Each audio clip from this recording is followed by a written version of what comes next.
Paul, Strategy That Works, it's a great read. StrategyThatWorks.com, it's a great site. But if I wanted to give the elevator pitch to an executive, just give me the quick synopsis of Strategy That Works. Thanks, David. I mean, we really focus on this topic of strategy through execution and the gap typically between those two topics. Companies are really struggling right now. Over 50% of senior executives say they don't have a winning strategy. But often companies talk about not executing the strategy. They like the strategy, but they're not sure how their companies are actually going to get it done. And so the book focuses on 14 successful companies, and we reveal the 5 acts of unconventional leadership for how these companies actually close that gap between what they want to do, their strategy, and how they deliver results, their execution. The book talks a lot about the 5 acts of unconventional leadership. This seems like a strange kind of topic or idiom. What does that mean, unconventional leadership? Yeah, well, we describe these as unconventional acts because in many ways, what these 14 companies were doing were almost the opposite of what most companies were doing. For example, most companies focus on growth, and that sounds like the right thing. That's the conventional wisdom. These companies actually say growth should be the outcome of your strategy. You shouldn't have a growth strategy per se. They focus on building advantage, creating a unique identity that involves a promise to their customers and the capabilities needed to execute it. So what these companies were doing in all 5 areas were almost opposite, and it took leadership to actually think about how to work the company in a different method.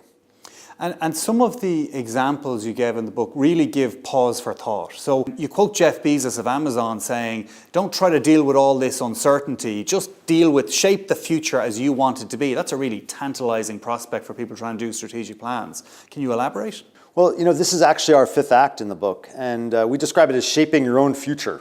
Whereas the conventional wisdom is to figure out how to be agile in general or constantly thinking about where disruption is going to come from. These companies said, we have to disrupt ourselves. We have to get in front of our customers.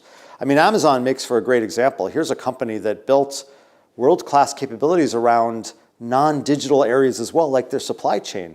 And they know their supply chain is the source of their advantage, so they're constantly innovating what they're doing. And that great quote, how to actually build advantage around the things that are not going to change. Because yes, the world is changing, technology is going to change, but we can't be waiting for what's going to happen. We have to make decisions. We have to take risks in terms of how we're going to deliver our strategy even better. So let me jump right back to the first act of unconventional leadership. It seems so counterintuitive not to go for growth. Like how do executives really get themselves and almost hold themselves back for chasing the number?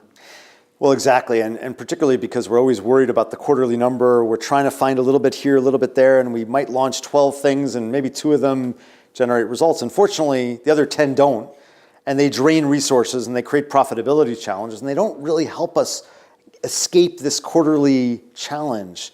These companies actually say, of course they want to grow, but the question is, how are they going to grow? It's not about searching for growth. It's about building what they call a growth engine. Right? What are those few things that set us apart that allow us to grow in many, many ways? So Apple wasn't just genius of insight. It was about building meaningful capabilities like their design capability that has allowed them to execute so well across so many segments. Now, Apple has to keep making that better, and they have to keep innovating. Otherwise, you do get stuck. But certainly what we know is that just trying to grow for its sake only really leads to bad results. Now, clearly I know we should all read the whole book and absorb the 5 acts of unconventional leadership, but we're all busy. If you were to give one piece of advice to a busy executive, someone sitting in the C-suite, what would it be? Well, essentially, we must answer these fundamental questions of strategy that we don't always get to. What are we great at today? What do we need to be great at? What value are we offering to the world? What capabilities do we need to deliver that promise? Does our organization know it? There's a set of important questions that I think leaders want to address, but don't always create the environment or the energy or the time to address them. And I'd also say, if there isn't time to read the book, you can visit our website, StrategyThatWorks.com. There's a great diagnostic there that helps executives actually go through each of the 5 areas and understand where there might be opportunities given their situation.